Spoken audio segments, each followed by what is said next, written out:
The Fred Minnick Show is brought to you by 291 Colorado Whiskey, by Michter's American Whiskies, and by Heaven Hill Brands.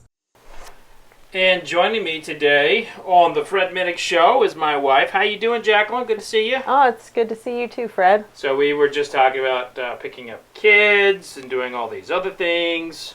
You have a real job that's important and everything. So I appreciate you taking the time to hang with me in my office. So what's going on? Not much. How are you doing? Come here often? Once in a while. Yeah. So all right. So let's take a look around the office. And what's the first thing that you would steal in here? First thing I would steal. I guess the first thing I would grab my hand on if you were looking, I'd probably just come in and sneak and grab something without looking. But if I had we have some of your favorites in here. I know, but I'm having trouble locating. Okay, so any of the makers' private barrel picks, I would go for. Those always seem to make me happy. Those are very good, yes. Let's see. I feel like I'm missing something really close that I like. I like some of the barrels, but I don't know if I see the one I like. I like the Michter's. Where's the 1920? Do you have any 1920? Yeah, we have some we need 1920. Old Forester 1920 in here, yeah. Okay, yes, I would take that. You don't always have to take the rare, right? You can take the usual and customary that you like. Is that the Bardstown Bourbon one that I like? I think you like all the Bardstown Bourbon ones, but you usually like the Discovery one. That's it, yeah, that's it. I like the Discovery. That you like. Yep. And do we have Booker's? We all know I like Booker's. Actually, yeah, Booker's. They don't send me full bottles anymore. Booker's. I get the little tiny ones. So they stopped sending me the big bottles. What'd you do? Oh, I think I've pissed them off a few times, but it was the little book, wasn't it? Yeah, I think I gave a bad review on Little Book and Legends. I mean, I don't know. I don't know if they're that style, but I definitely have given some bad reviews on their portfolio recently. You know what? Couple years. It is through failure that you become better. They're a big giant company. They make billions of dollars. They can have a bad bourbon. It's not going to make or break them. No, that's true too. So the purpose of today's show. This is actually a look back on 2021. But what are you most excited about for 2022 from a bourbon perspective? Because you're in the bourbon world. Think about Jaclyn as she's like in these runner communities, and they all drink bourbon constantly. So some of them do drink. You know what though? The Fireball. Well, Fireball is the unofficial or maybe even official drink of runners. If ever I'm on the road and I see a little bottle like that, I just assume it's a runner who drank it and needed to warm up. I mean, I got some respect for that. Yeah. No one claims it's delicious. It's just, fills a need. Right. That's true. All right. So what are you looking forward to about bourbon this year? What's a bourbon thing you're looking forward to? The first thing that came to mind is Old Forester birthday bourbon. Whenever that comes out, yeah. I always like that. 2021 was great. Yeah. But that's always something I enjoy. Bourbon events. Although in the current status with Omicron, probably not for the first quarter. Well, I mean, I have events coming up in the first quarter, so what are you saying? I won't be going to any, so. Wow. Okay. Well, I have to watch the children. That is true. So it's not because of lack of support. Are you saying I should cancel them? It's not because of lack of support. It's because we don't have sitters. I should cancel my events? You should not cancel your events. We're doing them as well as we can. Yeah. I mean, the world can't, we got to learn to live with this stuff. We can't just, shut the world all down again. No. I will be interested in some of the people you're interviewing. Okay. I have people I want you to interview, but whether who would you like me to interview this year? I would love you to get Henry Rollins. Really? Really. All right. I'll try to get Henry Rollins, but he's kind of like, on the outs in my world. Why? What'd he do? I don't know. It's just like people don't like him. Well, he got me through puberty. So I'm just saying, Thanks, Henry. Thanks, Henry. I'll see if I can get to Henry Rollins. Actually, I think my agent knows him. Like, I think he actually used to rep him. So yeah. I think Andrew used to rep Henry Rollins. I mean, granted, he, I don't know if he's put out any music, but his spoken word was pretty good. Okay. All right. All right, well, make sure you're not in the room for that one. So, okay, got it. Yeah, it's that would be interesting to see what would happen if he was in the room. No, I did get to meet him at a nervous. birthday show, one of his birthday, because he always did a Chicago birthday show, and I think I went for his 40th actually. So. Oh, nice. Yeah, that was a fun time.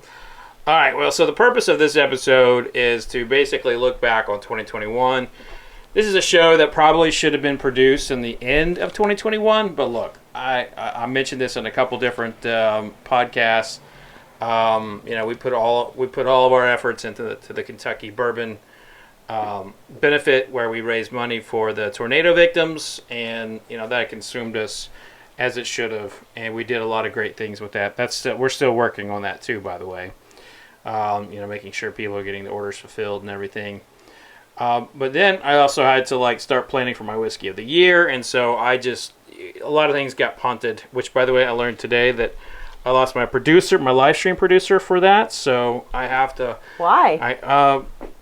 His kid got COVID. No. Yeah. So I will now having to pivot once again on producing that live stream, but. I wanted to take a look back before we get too advanced into 2022, because 2021 was an incredible year for me, especially for this show, the kind of guests that I had. I wanted to, talk to you about what some of your favorite guests were, and also you like watching my YouTube, so I'd love to see what your favorite spots there. But I'll just kind of kick things off and say, I really loved my interview with BReal from Cypress Hill.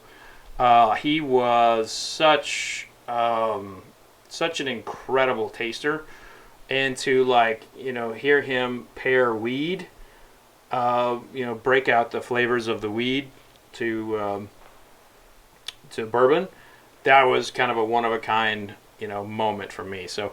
Yeah, take a listen to BReal dropping some tasting notes on my show. This is your world. What? I'd go with an OG with this right here. Okay. A straight up good OG Kush, not ocean grown, because that's not real. Original Kush, OG. That would go good with this flavor right here, because it's they're. The flavor on this is it's overwhelming, but in a good way, right? Yeah. And I think OG would complement this right here, because the OG flavor is so sweet, and it's not that. How can I say? It's sweet and a little bit tart, I think, at the same time, but it's robust, and this is very robust like that. Nice. I think they would go great together. All right, so that was BReal talking about pairing some weed, some ganja, to bourbon, and that was, I think that's the first time that ever had been done. To be honest with you, I don't think that's been done before. Not that I'm a big guy on the first, but it's a unique thing to do professionally, because people are always like, there's still some people that look at weed like, oh my gosh. Weed, marijuana, cannabis. I drink bourbon for a living, so I can't throw stones at anybody. Anyway, so what's a favorite episode for you? So I did like the Connor Manning, Peyton Manning, and I do say Cooper Manning. Cooper. You liked him so much, you got his name wrong. I did. You were actually why did there. I say Connor? Where'd Connor come from? I've got a fraternity brother, Connor Maynard. Were you talking about him the other day? I just kicked his ass in fantasy football. That must have been what it is. Probably, It just, the football connection, sort of.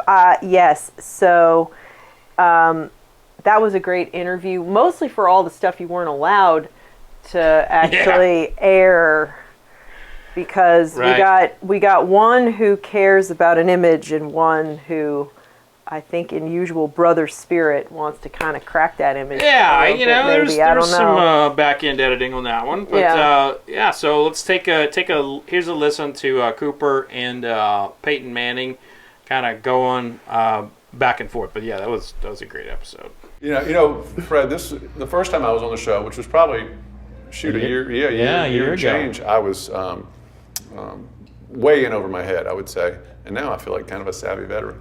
That's what's scary, is that he thinks he's on your level already. It's beginning. Yeah, clearly. He's dressing like you. He's going to speak like you. He's going to have his own podcast like you. That'd be awesome. And Entourage is next, Fred. I can see him lined up, waiting to get autographs from both of us. All right, so I'm going to go ahead and pick it right back up. But the Manning brothers, that was a big moment for me. Well, because even though it's not your content, it also was the day that you got a haircut. A needed. You know what? I had these long, beautiful locks. Stringy. Beautiful, long, flowing, thick, unkept. Just gorgeous, and it was kept. I combed it every day. The minimum expectation of grooming. Wait, if you have long hair, you're supposed to do more than just comb it every day? Listen, man, you have very nice hair until it grows past here, and after you do that, you got to take care of it. And we didn't. I did take care of it. I mean, I didn't put like oils in it or anything like that. Are you supposed to go to Oil Town you're supposed to take care of your hair? Drop some stuff in your hair. I took care of my hair. I mean, I wasn't exactly Fabio, but you didn't take care of it. Whatever. So anyway, so I'm about to go interview Peyton Manning, right? And her mom. Right before we leave, because she's picking up the kids, she's like, "You need to get your hair cut for Peyton Manning. You're just so handsome with short hair." And I was like, and I'm not cutting my hair. And then I'm sitting on the plane thinking about it. I get off the plane thinking about it. All the while, I'm texting, emailing, calling, asking randos in the bathroom, "Hey, should I cut my hair?" I'm asking all these people. And as it turns out, the entire consensus from everybody was to cut the damn hair. I'm like, fuck all of you all. This is great hair. So, to all those who chimed in there, I hope you're happy, because I no longer have my long locks. And for Peyton Manning, sure, whatever. I'll cut my hair. I did. I actually have a video of it. It was a good video. Yeah, you can watch that now too. If he would have had more time, this would be the most viewed. Hey, I got a haircut because of you guys. What? Really? Yeah. Here in New Orleans? Here in New Orleans. Wow. I had to have an emergency barber come in and cut my hair. Did you get the beard trim? Got a beard trim and everything. And here's the thing. I've been growing it out, with COVID and what have you. And my mother-in-law took one look at me when she's getting the kids. She's like, "You need to cut your hair." You're not going on the road. She's like, "You need to cut your hair for Peyton Manning." Okay, so we've done the Mannings, haircut. We also another really good interview for me, personally, was staying in that kind of like NFL realm, was Jay Cutler. Jay Cutler is kind of he's a personality not a lot of people agree with. He's an he's very vocal against his opinion on masks and all that, and vaccines, and I didn't talk about any of that. Let's talk about whiskey.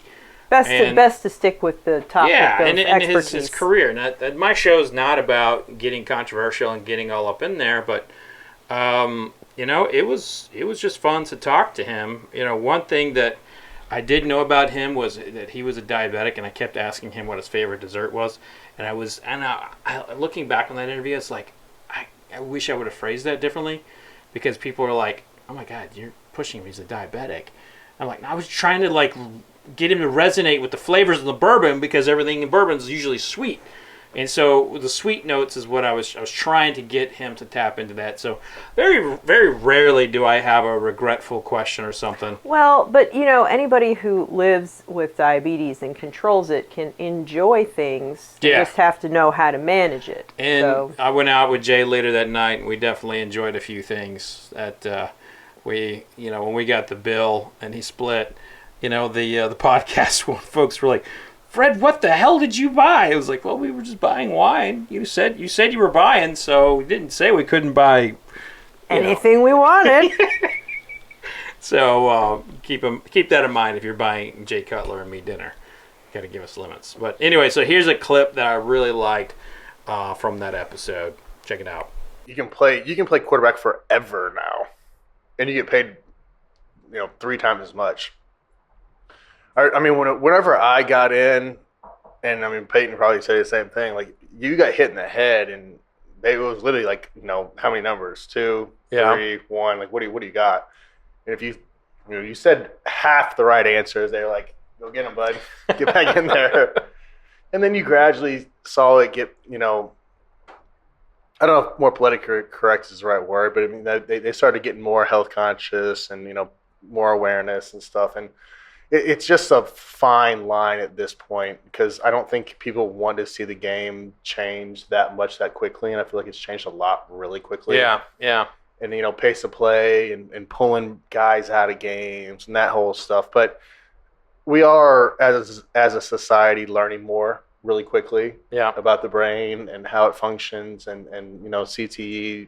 There was a lot of controversy there for 3 or 4 years about certain things and guys committing suicide, unfortunately. So there's good and bad. I think that the NFL is just trying to wade their way through it and do the best they can to do it the right way, but also take care of the players.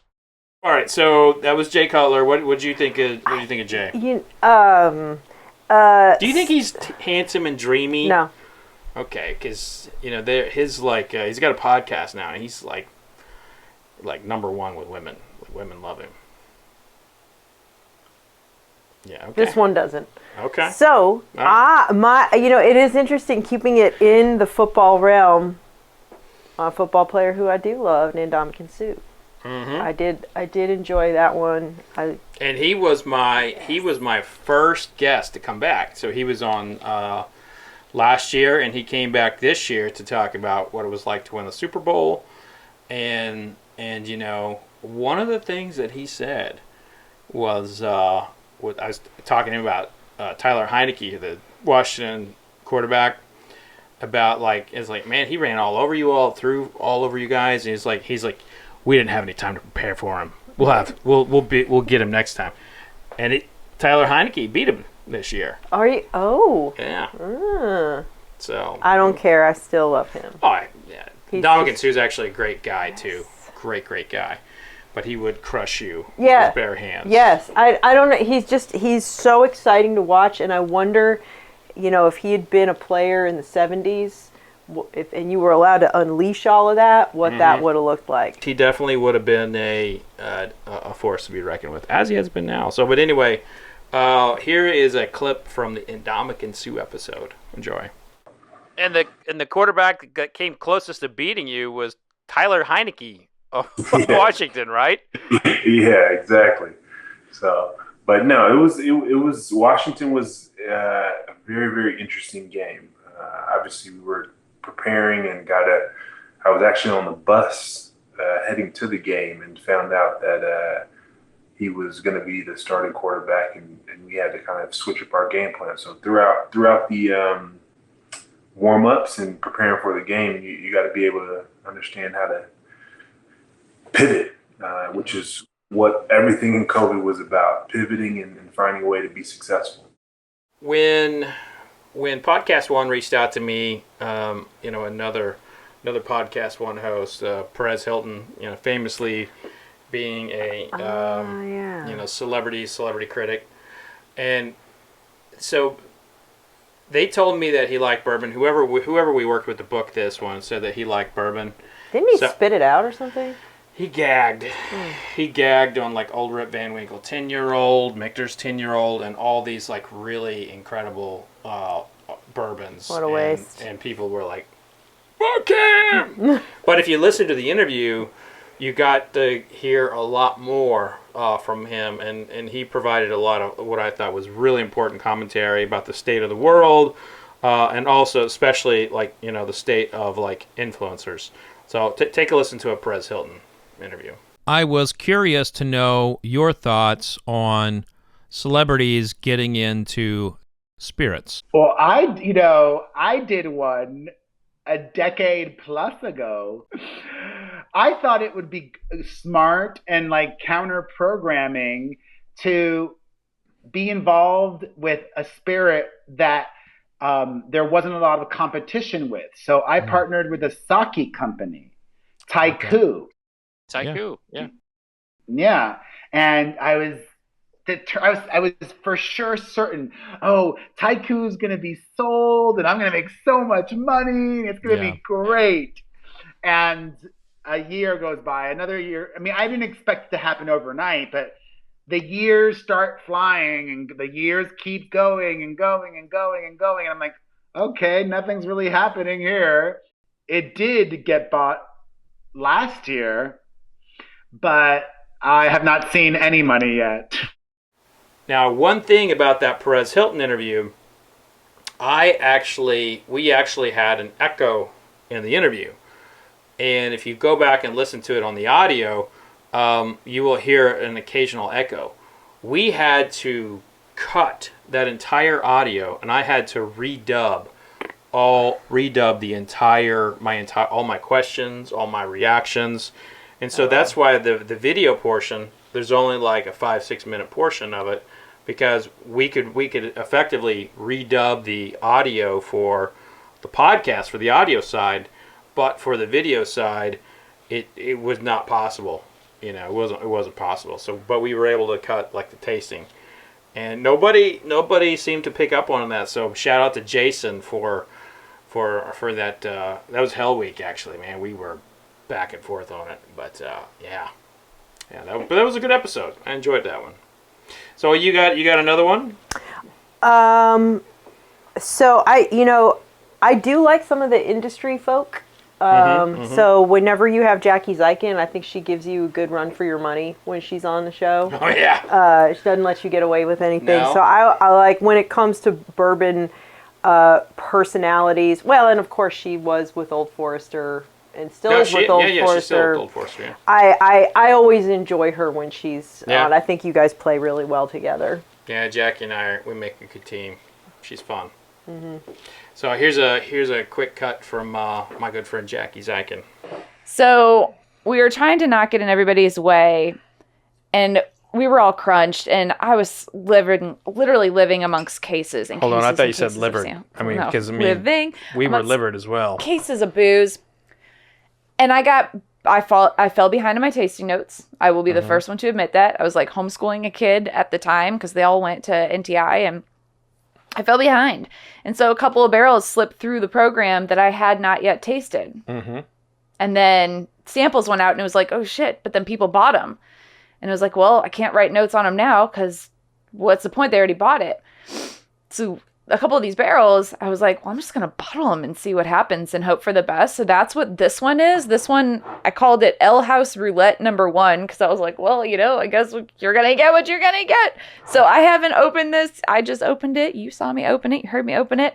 I haven't tasted this one. L House is usually pretty good. They're all pretty good, but I have no idea what's going to happen.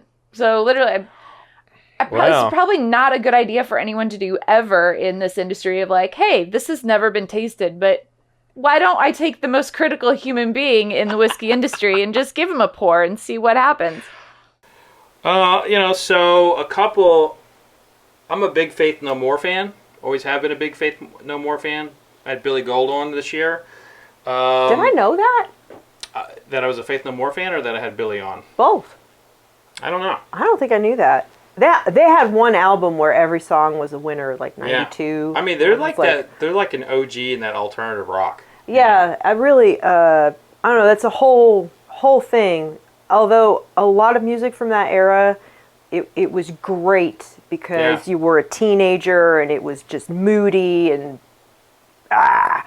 But somehow listening to it in your 40s, it's sort of like, drama. Yeah, everything now, the music back then, like, it's kind of like, I can't listen to much of the music from our time. What I can listen to is the stuff that has crossed that level of not being 90s music and just being great music. But a lot of the music from our time, is not going to stand the test of time. But I think Faith No More will, because they're an original. So I need to listen to that album again and see how I feel about it. It's been a while. And now you can listen to this clip from Billy Gould. I think the thing is that we made a lot of decisions probably over time where there's always a point like, you do this, it's going to work. But if you do this, it might work, it might not work. But you're kind of going with your gut. We did a lot of things with our gut that even didn't work at the time. But I think we got a lot of respect from our fans for the fact that we were kind of like really following something that was like a musical path, and not just thinking of what the career move was. And we also took a beating for it, and we kept doing it. Yeah. So now we got a couple more left. I'm sitting here going, you've had so many music guests, and I keep running back to the NFL. And yeah. Well, you're a football fan. So I really liked the Terry Bradshaw stuff. Yeah. Because Terry Bradshaw is an emotion and a personality and he's just.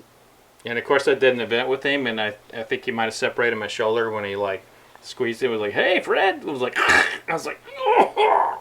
How old is he? He's in his 70s. He is in his 70s. I have never had as much energy as that man has. And just walking in a room, it's like, he could turn the lights on when he walks in a room just from his energy. It's incredible. Yeah, he's a great guy. So here, this interview actually ended up being like 2 or 3 hours.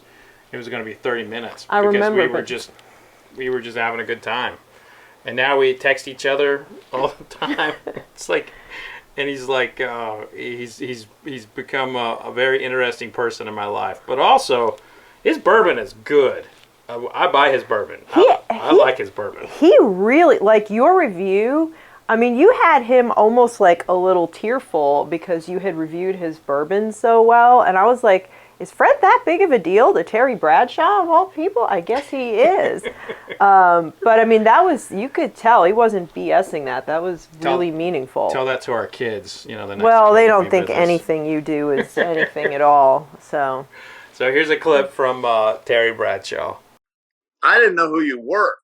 Oh. And boy, I found out real fast. It's kind of scary, And and so when I heard you liked my bourbon, it was like the biggest.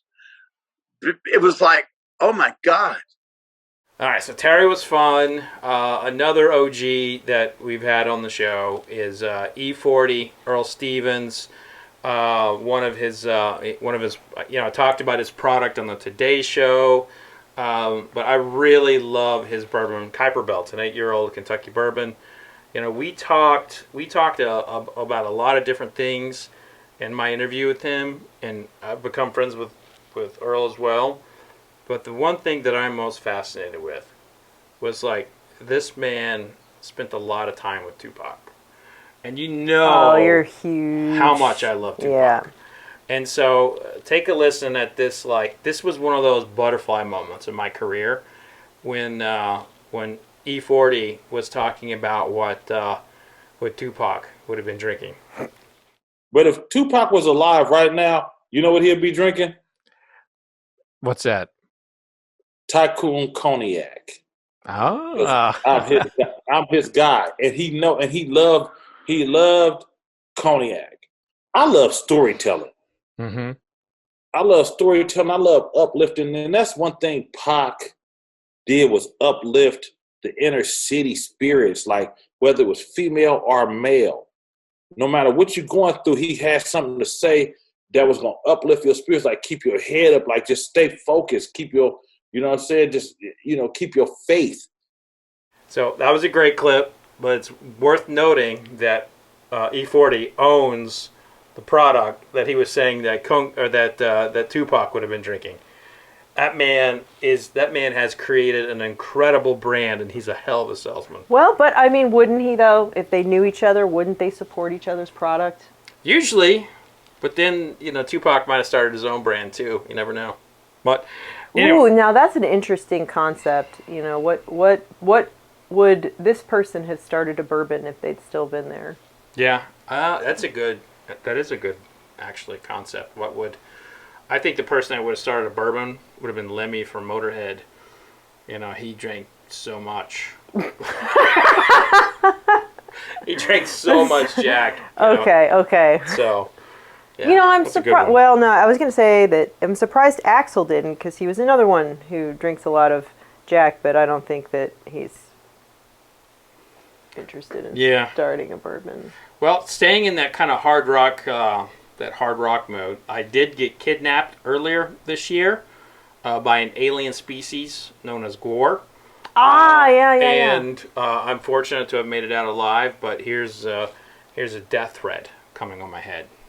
If you finish a bottle of Ragnarok Rye, you'll feel like you are a scum dog. You'll feel like a member of Gwar. Unfortunately, the next morning you'll wake up being a Gwar slave. Okay. All right. So, in other words, drink this responsibly, folks. Do not drink the whole bottle. You'll unless you don't value your freedom. All right. And so, so I'm lucky to be here after Gwar did not eat me. So it's always good not to be. So as we kind of wrap up, what's your final guest kind of talk about? You know, I definitely skew to folks that I got to meet in person, and so I think I would say Charles Woodson is another. Plus, you know, he's a man who can wear an ascot and isn't afraid of it. So, yes. But I'm ascotless right now. By the way, I feel like I'm letting people down, but you know what? Can't wear it all the time. You need to have breaks from your gimmicks. You know, it's not a gimmick. It's like a real thing. I'm sorry, your trademark. It's not a trademark. I just like wearing them, for God's sake. I know, but not casually around the office in a ball cap. You know what? Occasionally, I am in the office just kind of hanging out at my ascot. More likely a hoodie. Often hoodies, yes. But not pajama pants. But if I'm going out, there's an ascot. It's ascot time. There's an ascot happening. Anyway, Charles Woodson, really nice to meet him. Definitely, you know, he got Hall of Fame. It was this year, right? That's right. Yeah, he made the Hall of Fame. Yeah, we had 2 Hall of Fame inductees on the show this year: Peyton Manning and Charles Woodson. But Charles, I made the mistake of sending him some whiskey that went bad, and we ended up calling this stuff some bad things. So take a listen to this tasting, and pray to God you never taste it. Oh God. Yeah. No. Oh. Well, that didn't keep very well. Oh. That was coming straight out of the locker room in 1945 with jock straps and tennis shoes and old mouthpieces. So that was with Charles Woodson. Charles is a very, to me, he has a very exciting brand that he's got going. And he's just, the thing about him, he's a hard worker, and I've admired that a lot about him. You can see why he won a Heisman Trophy, Super Bowl, and is in the Hall of Fame. He's an incredible guy. At least according to his social media posts, really into the kids' sports and being a good dad. And it's just, it's great to see people in retirement, really embracing their life. Right. So many people wait to retire and they just don't enjoy their life anymore. So it's true. It's good. It's good to see that. So I think I'm going to wrap up with a guest, Matthew Barzun. He was the President Obama's UK ambassador, as well as Swedish ambassador. Yeah. And we didn't really talk politics, but he wrote a leadership book, and we were just kind of talking about that sort of thing. That ended up being my number 2 most downloaded episode. And there were, because he's such a big deal in around the world. But one thing he said that really, really stuck with me was how United States is everything that we do here is international policy. We tend to think of ourselves in a bubble and everything that's discussed when we go to the polls and what have you.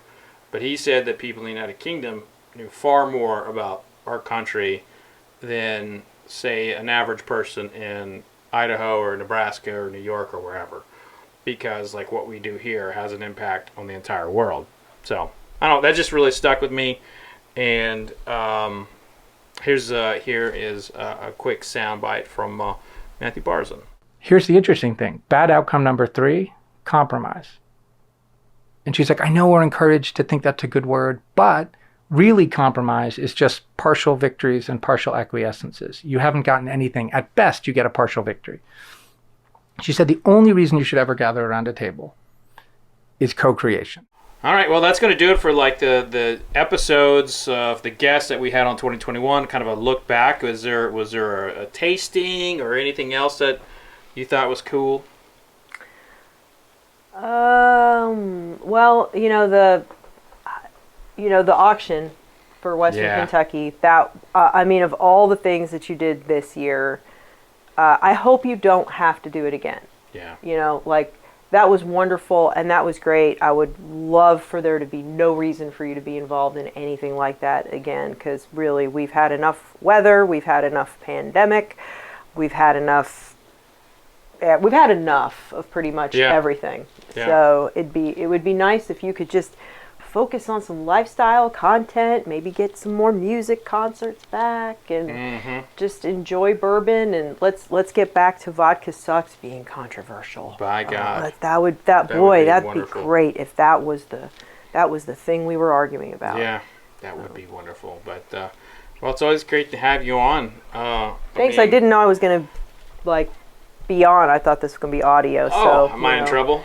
I don't care. I thought did I say it was going to be audio You said only? it was going to be audio. Okay, well, see, Clay said he wanted to have it on video, too, so... Well, Clay is, one of the underbosses. So. Yeah, he's the underboss. But you know what? If you don't like it, we can cut the video and we can just give that to the members. Because the members love you. The YouTube members love you. Mm-hmm. And, we don't have to put it out there for the rest of the public. Oh, I don't care, people. I didn't say anything that I wouldn't sign my name on, so... Go ahead. Well, you married me, so that's it was a good decision. Well, thank God you think that. I mean, I'm keeping you away from Henry Rollins. But everybody, thanks for tuning in. Thanks for making 2021 a great year. Here's to 2022 and making it as awesome as well. Cheers. Vodka sucks. Vodka sucks. Tonight. Brother. Woo. Okay, this is actually how we are. It's stunning and it's ridiculous. It is. We are ridiculous together. Sexually. And if you get that, you'll get a signed book. If you can explain what cartoon that comes from, you're going to get a signed book. It might even be his signed book. That was going to be the best part. That it was your signed book or someone else? Someone else's. It's like some rando. Yeah. Oh, I'm sorry, I spoiled. Anyway, we're supposed to wrap this thing up. But yeah, I got to go get are you getting him? Or which one do you want me to get? You want me to get Julian or Oscar? Get Julian because I got to hop in a car to get Oscar. Actually, I need to make a deposit. Do you mind if I get Oscar? You taking my car? I'll take my car. You just really don't want to pick up Julian, do you? I don't mind picking up Julian, but he just throws fits, and that's not why. I really do have to make a deposit. And I can't do mobile on it. So. All right, bye everybody. Bye.